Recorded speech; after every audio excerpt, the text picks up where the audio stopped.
you. Madam Clerk, if you do the roll call. Commissioner Webster? Here. Commissioner Holzhausen? Here. Commissioner Johnson? Here. Commissioner Garber? Here. Commissioner Howard? Here. Commissioner Emery? Here. Chairman Broder? Here. Thank you. At this time, I'd look for a motion to approve the minutes of the May 15, 2024 Board of Commissioners meeting. So moved. Support. That motion with support. Any discussions or changes in the minutes? All in favor of approving those minutes signify by saying aye. Aye. Opposed? The minutes are approved. Excuse me, don't forget the agenda. Oh, I'm sorry. I was going to do the agenda next. I did it out of order. At this time, I'd like a motion to approve tonight's agenda. So moved.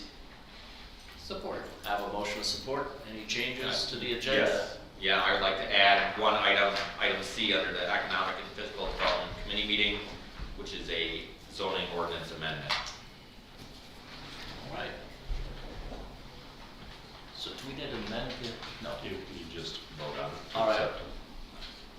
All right, so with that change, all in favor of approving tonight's agenda signify by saying aye. Aye. Opposed? And that is approved with that addition. All right. So minutes. Next is approval of the bills. Commissioner Garber. Thank you. I move that we approve the bills listed on the invoice edit reports dated May 17th, 2023, May 23rd, 2020, so 2024, May 23, 2024, May 24th, 2024, May 31st, June 6th, June 7th, payroll April 12th, April 26th, May 10th, May 24th. This includes wire transfers, ACH, and EFTs for a grand total of $5,482,127.78. And I would move we authorize warrants be drawn from the Treasury for the same. Support. I have a motion with support. Any further discussion or questions on the bills? Seeing none, I would ask for a roll call, please. Roll call vote. Commissioner Holzhausen? Yes. Commissioner Johnson? Yes. Commissioner Garber? Yes. Commissioner Howard? Yes. Commissioner Emery? Yes.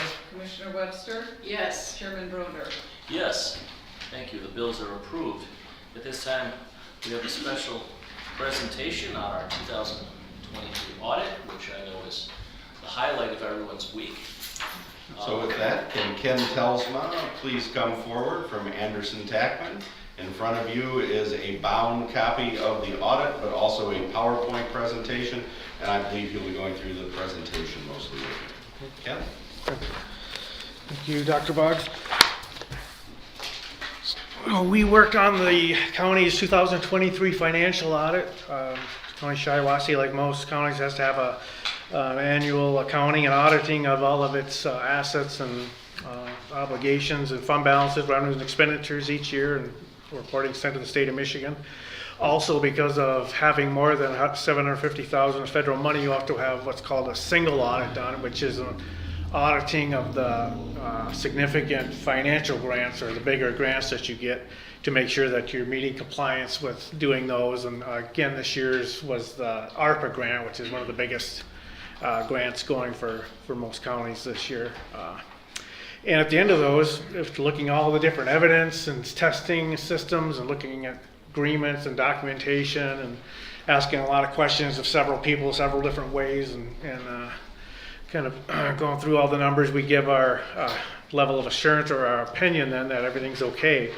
And what that opinion is called is the unmodified or clean opinion, meaning the financial audit and single audit came out fine, and that's what you hope to get, and that's what you got for 2023. So then with the graphs, we'll kind of hit some of the highlights for 2023. And a lot of these compare last year to this year. The first one shows all your assets or your stuff. And kind of like the highlights of this year is your cash. Investments went out a little bit. But with that, the capital assets went up quite a bit from about $9 million to $17 million. So all your capital assets are land, building, equipment, police cars, different things that let you do services for the citizens of the county. And a lot of that came from the ARPA money and different grants and things to allow you to buy those capital things and make improvements. So we kind of had a shifting from cash to capital items. And overall, your assets were 61 million, about 62 million for the year.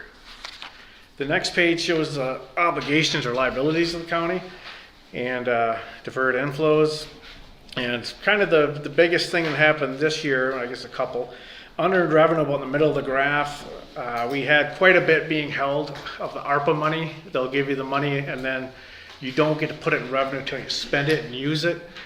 So at the end of 22, we had quite a bit sitting in there, 8.5 million. This year we're down to about 2.7 as we're getting around to actually spending the ARPA money and some of those other grants on allowable projects and expenditures. That's getting recognized and spent. The other thing of interest is the net pension liability. Last year you took out the bonds to help fund the long-term liability for pension obligation. And again, the proceeds, with the timing of the proceeds of the debt being put against the pension, we kind of had a delayed effect of having that liability go down. So now finally in 23, we see it drop significantly to about 9.7 million. And I think that brings you around to 89% funded, which is really good. The investments probably at that point in time still weren't the best. I think if they were what they are now, you'd probably be even closer. So it'll be interesting to see in another year where that gap brings you. But you're above the state's 60%, which is that's their floor of making sure you're funded at least that to be in a safe spot. So you've made a lot of progress with that, getting that liability down. Stop here. Did Yeah. you say 89%? I believe that's what you are. About, okay. Yeah. Thank you. So for reference, we were teetering around 62, 63, and now we're 89% funded. But the liability is funded, but you still owe the debt, you still owe the bond. So Yes, it's not- where is that in here? That's just before the pension liability bar. It's the bonds payable bar, just before it. The 40,008 or 40,815. Ah, Was 44 million, now it's 40, So 40 we've been million. paying down the debt, so right, the bonded debt is about $40 million. right. Which at least you've kind of stopped the possible fluctuation from it by bonding it. It's a little bit more controllable. What are the vested employee benefits? That is accrued sick and vacation time of employees, and that got a bit bigger this year with, I think, the sheriff's department contract got renegotiated, and I think their allowable accrual of that got bigger or allowed they could do more, so that's So why they- that jumped up. They had a bank of pooled, Yeah. and we moved away from pooled accounts to individual accounts so that they could be better managed. But what that means that they ended up with more time as opposed to a pool. Okay. just so I understand, I think I know this, looking at our total liabilities dropping from 100 million to 62 million, that just has to do with sort of the timing on the bonds. doesn't it? Exactly, That and was, the pension. in effect, way overstated. Yeah, in last year 22. was, yeah. The 62 is more what we've been running on. From And you'll probably stay closer to that. Yeah, the hard thing with that pension thing is when you take out the money to have it recognized in the actuarial report takes a bit more time. So you look like you're kind of saddled with both at the end of last year, but Yes. now okay. it's more normal. Thank you. Yep. And that was one of the things he pointed out last year was why it was way overinflated. But now that you can see, we've already started dropping from 44 million to 40 million, paying off our bonds. Still, it's a shame we didn't actually drop $40 million in liabilities. Yeah. Congratulations. All right, thank you. Well, unless you're a Democrat. Then the third page shows the net position of the entire county, and the net position is kind of like fund balance, but it's kind of like combined for the whole county under full accrual. And what we have is we have a piece of it that's the investment capital assets, so that's like the claim of all of your capital assets net of any debt, which is always a big piece for every county.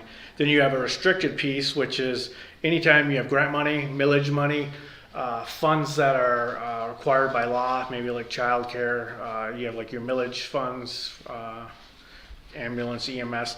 That money has to be kept intact in that bucket moving forward if there's anything left at the end of the year. You can't just go to general or unreserved monies to use for anything. It's gotta stay in that bucket for that particular activity, always moving forward.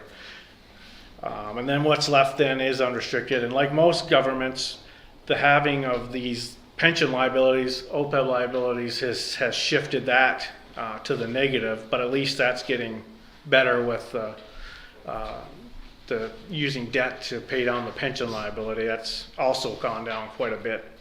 And hopefully that you'll get closer to breaking even or being good with that from doing that in the future. But most governments have a negative unrestricted because of those great big liabilities for pension and retiree health care. Then we have graphs kind of showing the general fund's revenues. Like most counties, your property taxes are the lion's share of what revenues come into your county, and that got a bit better. I think you had about a 5% increase in taxable values. I believe none of the rates changed or were added, just the values got a little bit stronger, which is good because taxes are one of your more important things, and a lot of the other ones were pretty consistent. The fifth page kind of shows the expenditures, and they break in the area of general government, which is like the treasurer, clerk, elections, equalization, a lot of the general departments of the county, judicial, which is the courts, public safety, which is sheriff, jail, building and zoning, public works like drain, health and welfare, community economic development, rec and culture. Then capital outlay is anytime you're buying any capital items like police cars and heavy equipment and things like that. So overall, you went up from about 17.1 million to about 19.8 million in the general fund for expenditures. I think there wasn't anything necessarily too out of the usual in any of the departments causing the individual increases. I think then we have a graph on fund balance. Again, I think you're staying pretty consistent.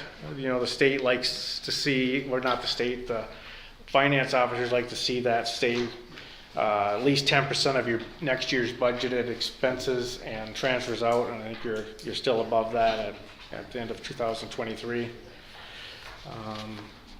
We're at 16%. Right.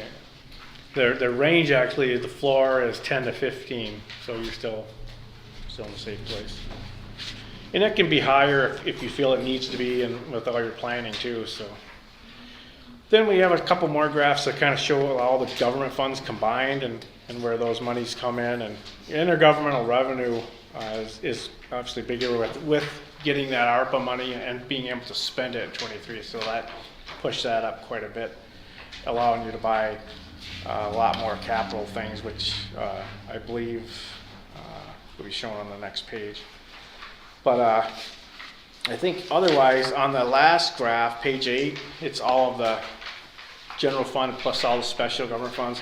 And again, last year was different because of getting that money from the bonds to pay down the pension obligation. So it had to kind of come in as proceeds, like a revenue, and then it had to go through these funds as an expenditure to get paid into the pension plan. So we kind of had a odd 22 showing that flow through of that coming out, and again 23 forward it'll be more comparable, I think, but kind of looking at them together it looks kind of weird because we had all that going through last year. But I think overall, you know, as you're looking at your health, say taxable values are staying pretty strong in the county. Getting the different grants, taking advantage of ARPA, you know, is a good thing. You're kind of making the most of those things. Budgeting, you're staying within those limits, no over expenditures, which the state gets very excited if you have those overspend over your budget or have deficit fund balances. You didn't have that, so you're meeting all these areas, paying down your long-term liabilities. So I think things were looking pretty good for the county. Questions, people? I just have one small one on page 7. Our other revenue went up $2.5 million. Was that also ARPA? Let's see.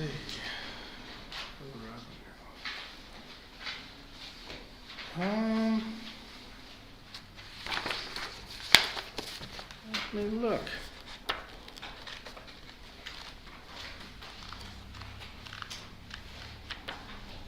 I don't think so. ARPA would be under the intergovernmental revenue with the federal, state, and local money.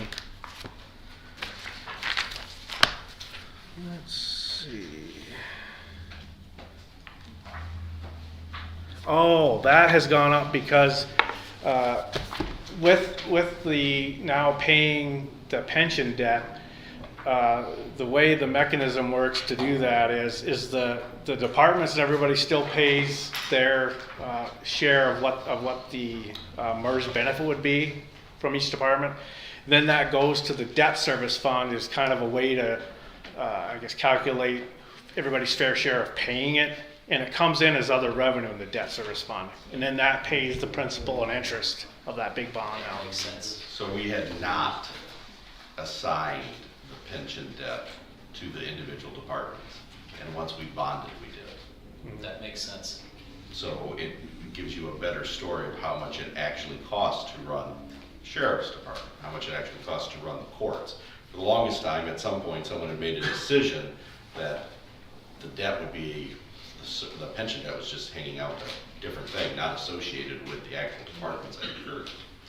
So that was changed. Like some of the other numbers next year, it'll be more comparable. Right. from what You'll years have ago. it. You'll have that moving forward until the bonds are paid off. That makes sense. Yeah. Okay. Other questions, anyone? Apparently not. Thank you very much for that summary. It's very concise. I liked it. Good. Good. Thank I you. would say it speaks to the financial discipline Mhm. the board and the administration has done in this county for the past couple of years. You can see it's only, ever since we started talking about it, we've only done better. Mhm. At the risk of giving Dr. Boggs, a bigger head, we all owe him a debt of thanks, as well as our finance department and so many people who worked hard on this. We're doing well, as you said. Thank you for that. Yeah, and the only thing I'd add is the appreciation too of me and my staff too, with all the different people, the different departments here at the county, with getting all the evidence we need and answering questions and finding things, and because it's every year's different because things are different and you're going to different parts and moving around a lot, and everybody's always very helpful and very cooperative and timely in getting us what we need and keeps it moving. So that's nice for us. Thank you, Ken. Thank you. Thank you. Thank you, everybody. I did tell Ken he does not have to stay because he has to drive back home to the meeting. It's still snowing there. isn't it? Probably. I got to beat the snow. No, they didn't get any snow. Yeah, we had a really easy winter. Yeah. Isn't it nice to have these financial reports that aren't depressing? I'm sitting here smiling. Yeah. Who'd have thought that a few years ago? All right. At this point, we have our first opportunity for the public to address this board. I don't see any tickets up here. Is there anyone? Apparently not, so let's move on to committee reports. Commissioner Emery, how about if we start with you this time? Well, I'm on the public health, or the materials management committee, and while we haven't had it, we'll only have our first meeting, I think, next Tuesday night. Public Health Director Johnson and myself met last week with the Perry City Council. Mayor Sue Hammond had called me and said that they were considering a proposal for a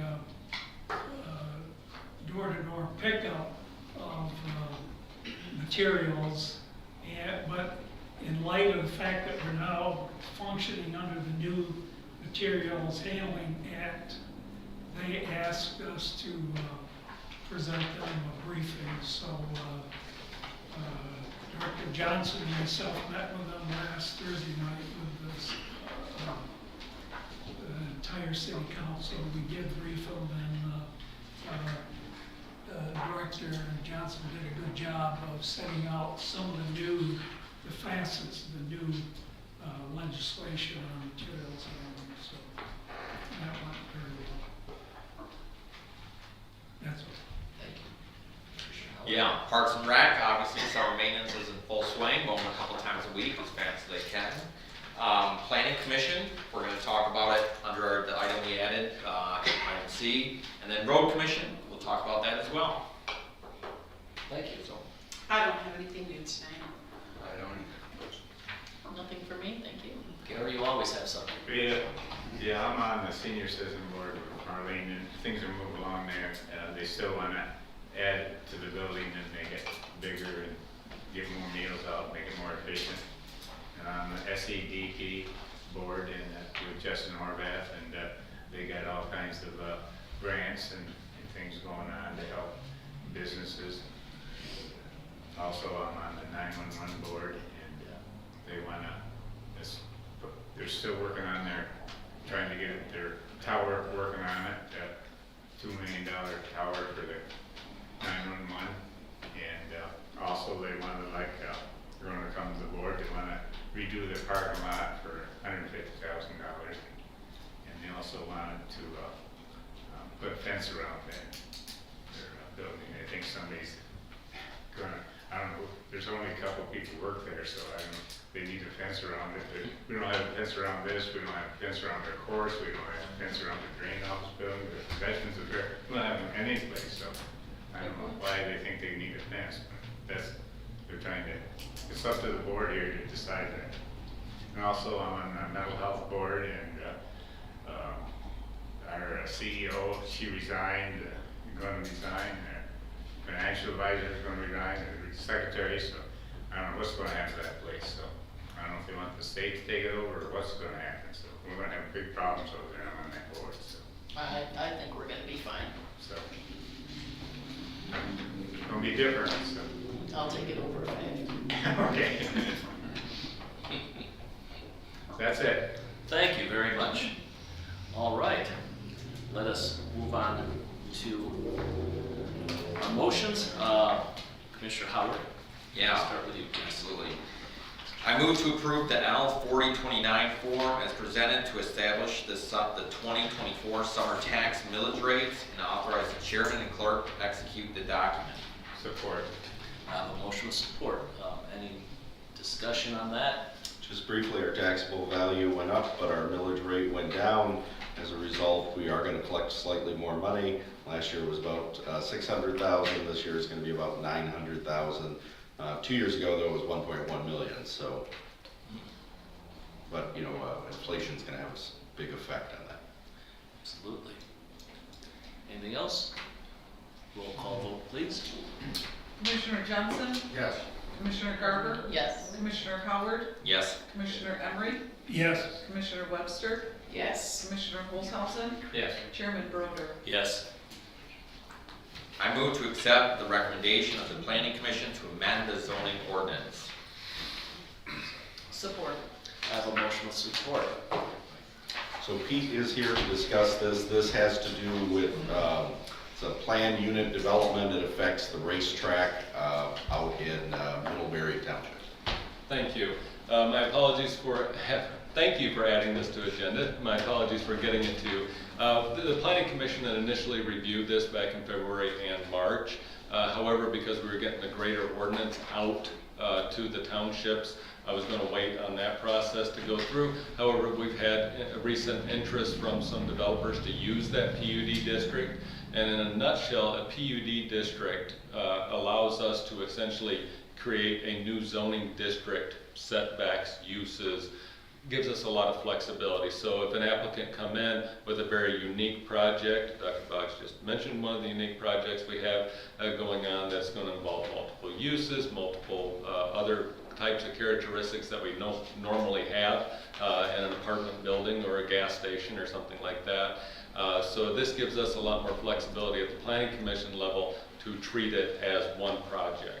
Otherwise, we'd be looking at going through a number of special land uses, putting the developer through site plan review after special use. This pulls it all together into one tidy rezoning, and that would also allow the Board of Commissioners to see it before final approval. Tell me again what the PUD stands for. Planned unit development. It's went through many iterations since the 70s. it can be industrial PUD, it can be commercial, it can be residential. We're throwing everything in to one PUD, we write the district. Right now, we do have a PUD, but it's a special land use. And as many of you know, in the planning and zoning world, when we have something that is a special land use, sometimes it depends on who turns out, what kind of conditions are put on it. So a sand and gravel mining operation on one side of the county may have different requirements and standards than one on the other side of the county, just depending on how the public may have turned out. It's good to have public discourse, but we also don't want to treat applicants differently, especially if they're doing the same type of use. But this gives us the ability to take any use on, so again, for the Speedway, that's going to have multiple uses there. It gives us one tidy package to address it. It's going to give us a lot more flexibility for our economic development. There we go. I could have just said that. You probably will. Well, but you didn't say it, and I guess I'm interested why this wasn't brought up, for example, on Monday. Because it was missed for the agenda. So we have a PUD provision already in our plan, is that correct? It's a special land use, yes. Okay. And what would, if we didn't have this, how would you handle that? I guess it's the racetrack is the big concern. They're one of the parties that would be interested in using this tool. Yeah. And how are you going to do it different with this than what we have? Since we only just got this today, and We would have went through the special land use process. We may have went through several special land use processes depending on the types of use. Currently, the property is zone B2. And in our ordinance, we have 3 B districts. We also have an industrial district. Some of our commercial districts do not allow repair, maintenance, fuel storage. It would have to be zoned industrial. So that would preclude, because it's B2 right now, from using the Speedway as an example, because it has so many uses, would prohibit them from having a fuel storage there in certain parts. let me ask it this way. Are you saying that under present conditions, without this change, that we wouldn't be able to accommodate the new uses that they want to?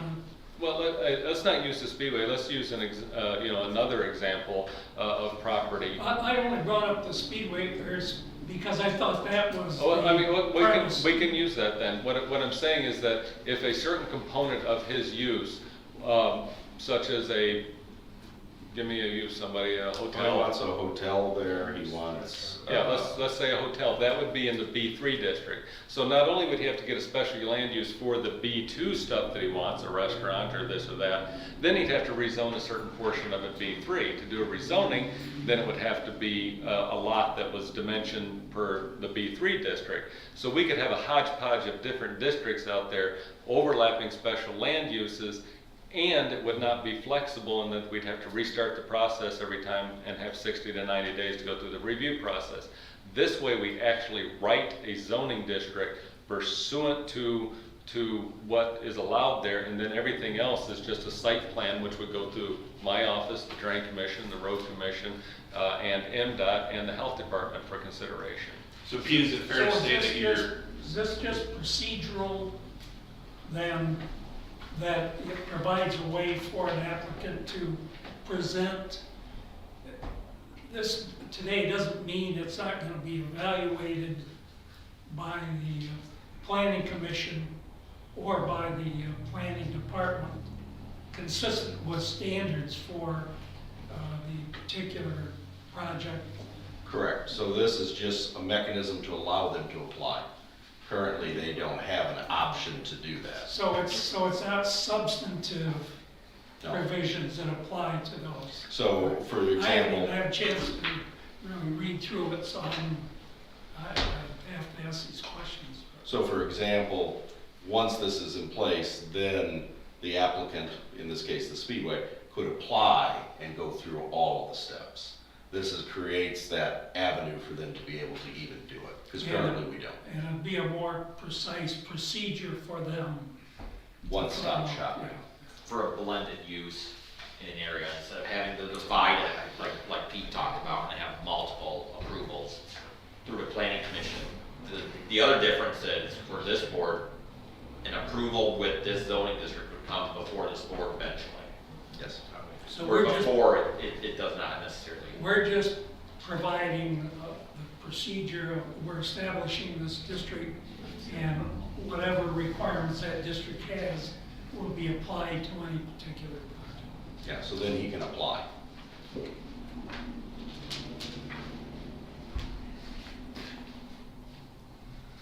Any other questions? All right, I make a motion, may I ask for a roll call vote, please? Commissioner Garber, Yes. Commissioner Howard, Yes. Commissioner Emery, Yes. Commissioner Webster, Yes. Commissioner Holzhausen, Yes. Commissioner Johnson, Yes. Chairman Broder. Yes. All right, I move to approve the minutes of the June 10th, 2024 Economic and Physical Development Committee meeting. Support. Motion with support. Any discussion of those minutes? All in favor of approving those minutes signify by saying aye. Aye. Opposed? Minutes are approved. That concludes my report. Thank you, Commissioner Howard. Commissioner Garber. Thank you. I move that we adopt the 2023 audit and place it on file. Support. Motion with support. Any further discussion on the audit? Very good.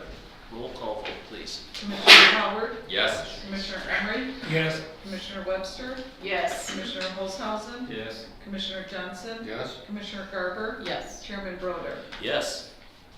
I move that we accept the county clerk's year-end report and place that on file. Support. Motion with support.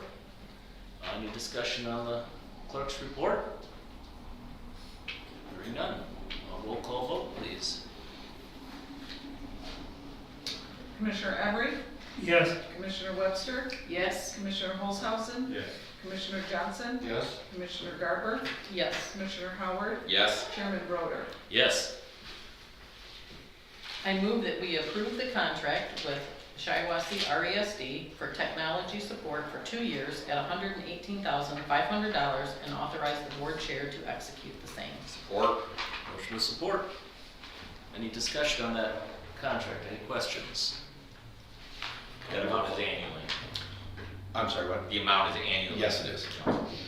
And as we discussed, I think the level of satisfaction with the RESD services has been very high. And they haven't raised it in this contract. Yes. I can say that. You might want to stop. Throwing that out there. Good point. Let's approve it quickly. Roll call vote, please. Commissioner Webster, Yes. Commissioner Holzhausen, Yes. Commissioner Johnson, Yes. Commissioner Garber, Yes. Commissioner Howard, Yes. Commissioner Emery, Yes. Chairman Broder. Yes. I move that we approve the chair's recommendation for the appointment of John Bauman to fill the remaining term due to a vacancy on the Shiawassee County Road Commission. Support. I have a motion with support. Any discussion? I just wanted to comment on this. Again, we got 4 letters of interest, and two were of special interest, John being one of them. And I'm very pleased John's willing to do this for us. I think he brings a lot of experience and knowledge. He has experience on the road commission, not to mention multiple other areas of the county. And I think that John will be an excellent appointment to the road commission. Seeing nothing else, roll call vote, please. Commissioner Holzhausen, Yes. Commissioner Johnson, Yes. Commissioner Garber, Yes. Commissioner Howard, Yes. Commissioner Emery, Abstain. You can't abstain. In this case, I believe he can because the appointment directly affects him, as right now, I thought it has to be financial. I think it has to have, I think it has more to do, and I guess I pushed it over to Eric on this. It's not financial, but the appointment directly affects Commissioner Emery. Yeah, I think that he has a Oh, yeah? personal interest in this. Well, things change around here. I don't think Robert's rules have changed that frequently. It's come up once or twice over But the the thing years. is, going on in my township, I can't disapprove it, so I guess whatever you guys do, sorry with me, so. Please go on. Commissioner Webster, Yes. and Chairman Broder. Yes. I move that we approve the minutes of the June 10th, 2024 Finance and Administration Committee meeting. Support. Motion with support. Any discussion on the minutes? All in favor of approving those minutes signify by saying aye. Aye. Opposed? Aye. That passes. Thank you, and Commissioner Garber, you're still on. All right. I move that we approve the contract between the Shiawassee County Health Department and the Shiawassee Regional Education Service District for reflective supervision services for the maternal infant health program in an amount not to exceed $1,800 for the period of July 1st, 2024 to June 30th, 2025, and authorize the board chair to sign all necessary documents. Support. I have motion with support. Any further discussion on that or questions? I just would like to say, and Director Johnson was here yesterday discussing this, and I was impressed with the need for these kinds of services for some of our staff people that are involved in the maternal infant health program, in particular, assisting them basically in being able to carry out their job under some arduous and I think taxing circumstances in some of the families, which unfortunately in our county that they face when they go out. And so I think it's a really good program. Yeah, I would agree, and it's something that I don't think a lot of people are aware that the health department does. Any further discussion? Roll call vote, please. Commissioner Johnson, Yes. Commissioner Garber, Yes. Commissioner Howard, Yes. Commissioner Emery, Yes. Commissioner Webster, Yes. Commissioner Olshausen, Yes. Chairman Broder. Yes. I move that we approve the contract between the Shiawassee County Health Department and the RESD for technology services for the period of July 1st, 2024 to June 30th, 2026, and authorize the board chair to sign all necessary documents. Support. Motion with support. Any questions or discussion? Roll call vote, please. Commissioner Garber, Yes. Commissioner Howard, Yes. Commissioner Emery, Yes. Commissioner Webster, Yes. Commissioner Olshausen, Yes. Commissioner Johnson, Yes. and Chairman Broder. Yes. I move that we approve the minutes of the June 11th, 2024 Health and Human Services Committee meeting. Support. Motion with support. Discussion on the minutes. All in favor of approving those minutes signify by saying aye. Aye. Opposed? And the minutes are passed. All right, at this point I'm up. I don't have much. I want to say our land bank is moving along very nicely. We had a groundbreaking at the Welcome Inn out on 21. Everyone in the community, I think, is going to be thrilled with seeing us get started on tearing that down. Having some more economic development to remove an eyesore.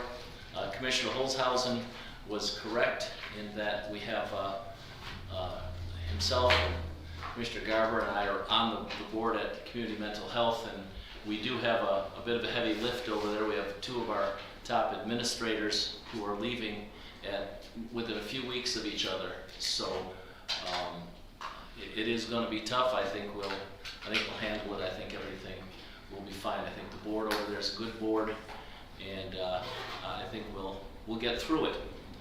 I can't think of anything else in particular, so I will hand it over to Dr. Boggs. Very briefly, the land bank will have a groundbreaking on Tuesday at noon in Durand at the old Golden Spike building, if you can make it. The senior citizens indirect rate study has come back. Tracy and myself are reviewing it. We received one copy. They made a couple of changes that we received another copy. Tracy is taking a couple of days. She's at a conference and taking a couple of days of vacation. So we will have that for you next month to discuss for the indirect rate study. And moving forward with that, work is continuing on district court as we go through the summer. They are going to do some heavy lifting Juneteenth because the building will be closed, June 19th, towards their repair. And finally, a special thank you to the board, Tracy, Stephanie, Casey, for all the assistance with the audit. I think that we're moving in a positive direction. That's all. Excellent. Thank you. Unless any of the commissioners have further comments, Just one. go ahead. Morgan comes back on Monday. Yes. Very good. We're all looking forward to that. We are. Miss Morgan. None other than me. Pardon I me? said none more than me. This is our second opportunity for the public to address the board. Again, I see no slips. If there's no one who would like to address the board, we will adjourn the meeting. That's a draft.